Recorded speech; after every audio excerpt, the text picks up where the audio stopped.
नमस्कार मित्रांनो, soulful life या चॅनलवर आपलं सहर्ष स्वागत आहे. आज आपला विषय आहे भावकी. कोकणात कायम चर्चेत असलेला आणि सुखदुःखात हाक मारली तर पाठीशी उभी राहणारी ही भावकी. आज त्या विषयावरच आपण चर्चा करणार आहोत. भावकी म्हणजे काय? तर गावामध्ये असा एक पहिला समूह असायचा की तो एकजुटीने, एकमताने काम करायचा. आपल्या सुखदुःखात एकमेकाला मदत करायचा. कायमस्वरूपी एकमेकाचा पाठिंबा असायचा. आता एखादं लग्नकार्य जर कोणाच्या घरी आलं तर प्रथम आपण भावकीला बोलवतो, कारण आपल्याला लग्नासाठी कुळदेवता लागते. भावकीची काही कार्यक्रमासाठी आपल्या पूर्णपणे त्यांची मदत लागते. त्यासाठी ज्याच्या घरात कार्यक्रम आहे तो आपल्या भावकीला नक्की आमंत्रण देतो. उद्या लग्न असेल तर 1-2 दिवस अगोदर भावकीची मीटिंग बसवतो.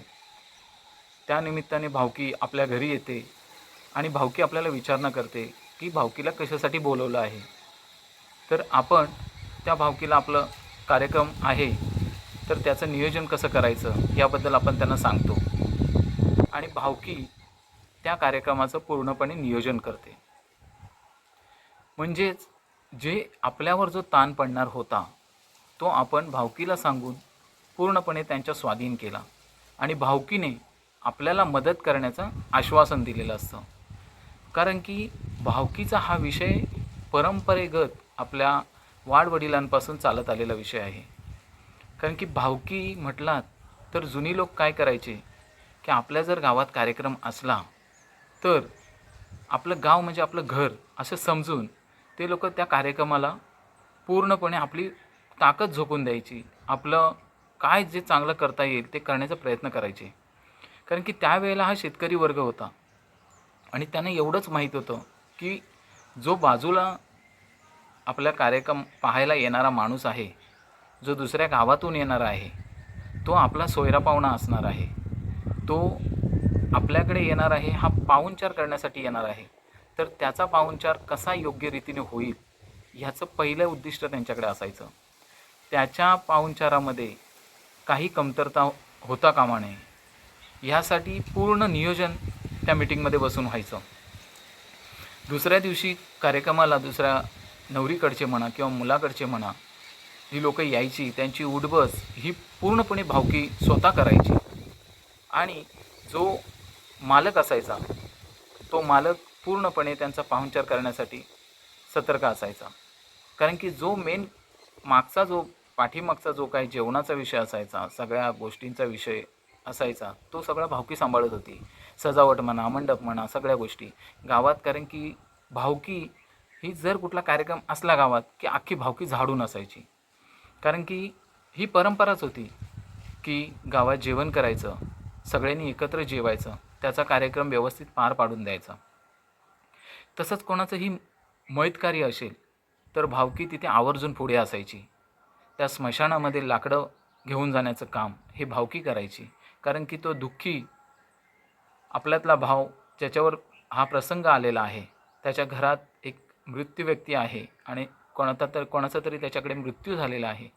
तर त्या दुःखामध्ये आपण तो काहीच करू शकत नाही, तर त्याला आपण एक मदत करावी ह्या हेतूने भावकी सगळ्यात पुढे राहून जी लाकडं आहेत ती स्मशानापर्यंत पोचवायचं काम करायची. आल्या गेलेल्या सगळ्या पाहुण्यांचा पाणी, चहा हे सगळं एक भावकी म्हणून बघायची. तर त्यामध्ये भावकीचा रोल हा एवढा मजबूत असायचा की कोणालाही काही कमतरता आली आणि त्याने जर भावकीला हाक मारली तर कुठला विषय भावकी टाळायची नाही. कारण की विषय असा असायचा की कारण ज्या वेळेला त्याच्यावर जेव्हा प्रसंग यायचा तेव्हा ही भावकी धावून जायची आणि भावकीतल्या दुसऱ्या कोणावर प्रसंग आला तर ही व्यक्ती त्यांच्यामध्ये मिक्स व्हायची. म्हणून तो एकोपा राहिला होता आणि ती परंपरा जपली जात होती. पण मित्रांनो, हा व्हिडिओ बनवण्याचा उद्देश हा एवढाच आहे की भावकीचं जे काही महत्त्व पहिलं होतं ते आता खरंच राहिलं आहे का? आत्ताची तरुण पिढी म्हणते मला भावकीची काही गरज नाही आहे. ठीक आहे, नसेलही. कारण की आजकाल हॉलमध्ये लग्न होतात, पैसे दिले तर तुमचा कार्यक्रम होतो. पण मित्रांनो, कुळदैवत, जे कुळदैवत आहे, जे भावकीचं असतं, ते तर तुम्हाला लागतंच ना लग्नकार्यात. मग त्यासाठी तुम्हाला तर भावकीकडे जावंच लागतं. मग एवढं ताठून बोलण्यापेक्षा आणि रेटून बोलण्यापेक्षा जर तुम्ही प्रेमाने त्या भावकीमध्ये जर मिक्स झालात, तर विषय चुटकीसरशी सॉल्व होईल ना. तुम्हाला कुळदेवतासाठी पण कोणी काही वेडंवाकडं बोलणार नाही की बाबा तू एवढे दिवस येत नव्हतास आणि आता कुळदेवत मागायला आलास, तुझ्या घरात लग्न आहे म्हणून तू आता कुळदेवतासाठी आलास. पण त्या कुळदेवतासाठी तू कधी वेळ काढला नव्हतास आणि आज तुला वेळ बरोबर मिळाला, किंवा भावकीचा कुठला कार्यक्रम असेल तर तिथेही तू हजर राहायचं नाहीस. मग अशा भावकीच्या याच्यामध्ये जर ती साथ देण्यासाठी तयार असते आणि तुम्ही तिच्याकडे कानाडोळा करून तुम्हाला वेळ नसल्याचं कारण सांगता, तर ते कितपत योग्य आहे? भावकीची गरज नसणं हे अप्पलपोटे म्हणतात ना, स्वार्थीपणाचं लक्षण झालं की माझं मी बघेन. तुझं तू खरंच सक्षम असशील, तू करोड रुपये कमवत असशील, मग तुझा तू देव नाही विकत घेऊ शकलास एवढ्या करोड रुपयामध्ये. आणि जर तुला देवाची पण गरज नसेल मित्रांनो, देव अजूनही आहे. सगळं काही जे पैशाच्या घमंडीवर चालणारी लोकं आहेत, त्यांना असंच वाटतं की बिना देवाचंही मी काही करू शकतो. पण मित्रांनो, अजून सायन्सही तेवढं डेव्हलप झालेलं नाही जे देवाचं कार्य करेल. जेव्हा डॉक्टर हरतात ना, त्यावेळेला तेच बोलतात, आता फक्त देवावर आहे. म्हणजे देवाचं म्हणतात ना, देवाचं कार्य देव करून नेतो, पण आपल्याला देवाची गरज नसते, भावकीची गरज नसते. म्हणजे काय, आपल्याला देवाचीही गरज नसते. कारण की वाडवडील जे गावात आहेत, कुळदेवतेला राखत आहेत, ते साहजिकच आहे, ते तुम्हाला बोलल्याशिवाय राहणार नाहीत. कारण की आपली वागणूक तशी असते. तुम्ही कायमस्वरूपी त्यांच्याबरोबर जा, प्रत्येक कार्यक्रमाला जा, प्रत्येक राखणीला जा, भावाभावामध्ये मिक्स व्हा, त्या भावकीच्या मांडीला मांडी लावून बसा. बघा तुम्हाला कोणाची काय बोलायची हिंमत होते का. कारण की तो स्वतःहून तुमच्या कार्यक्रमात, तुमच्या सुखात तुमच्यासोबत असेल आणि तुमच्या दुःखात तो तुमच्या अगोदर असेल. का, तर त्या भावाला माहिती आहे हा भाव माझ्या प्रत्येक कार्यक्रमाला धावत असतो. मग तसंच आपल्यालाही प्रत्येकाला वाटायला हवं ना. प्रत्येक मुलाला वाटण्यापेक्षा तरुण पिढीला वाटायलाच हवं. पण प्रत्येक तरुण पिढीच्या वडिलांना, आई वडिलांना हे खरंच आवर्जून वाटायला हवं की आपलाही मुलगा त्या भावकीमध्ये जाऊन बसला पाहिजे. ही भावकी जर तुम्ही तुमच्या मुलांना आणून एकमेकात बसवलात, भावकीत एकत्र एकजूट करून दिलात, त्यांची गाठभेट करून तुम्ही त्यांना त्या आवड निर्माण केलात की ही आपली लोकं आहेत, ही आपल्या ह्याच्यात आपण एकमेकांना सांभाळून इथे राहिलं पाहिजे, यांच्यात येणं जाणं केलं पाहिजे, हे जर तुम्ही त्यांच्या मनावर बिंबवलात तर आवड आपोआप निर्माण होते. पण तुम्ही त्यांना जर पैशाच्याच पाठी जर भरकटवत राहिलात की नाही माझ्या मुलाला सुट्टी मिळत नाही. अरे मुलाला सुट्टी मिळत नाही, तू मेल्यानंतर तुझ्या मुलाला नंतर सांभाळणार कोण? तुझ्या मुलाला तिथे कुठे पोचवायचं असेल तिथे पोचवणार कोण? तुझ्या मुलाच्या त्याच्या मुलाच्या प्रत्येक कार्यक्रमाला भावकी म्हणून का उभी राहणार? हां, जर त्या मुलाची जर आम्हाला आवड निर्माण झाली नाही, ज्या भावकीला एकत्र न बसल्यामुळे त्यांना कोण समजलंच नाही की हा आपला भाऊ आहे आणि हा भाऊ आपसुकच आहे. जर तुम्ही एकमेकाच्या बाजूला बसलात, तुमची एकमेकाची मनं जुळतात आणि मग ती आवड निर्माण होते. जर तो आलाच नसेल तर त्याच्याबद्दल काय आपुलकी निर्माण होणार? म्हणून प्रत्येक आईवडिलांनी हा विचार केला पाहिजे की माझा मुलगा माझ्या गावात गेला पाहिजे, माझ्या भावकीत बसला पाहिजे, हा त्याचा अधिकार आहे आणि त्याने तो घेतलाच पाहिजे. त्याने तेवढं काम केलंच पाहिजे की भावकी सांभाळून आपलं काम करा. तुम्ही करोडो कमवा, भावकी तुमच्याकडून पैशाची अपेक्षा करत नाही. भावकीने कधी पैसे घेतलेत का? भावकी कधीच घेत नाही. भावकी फक्त तुमच्या प्रेमाच्या शब्दाची भुकेली असते.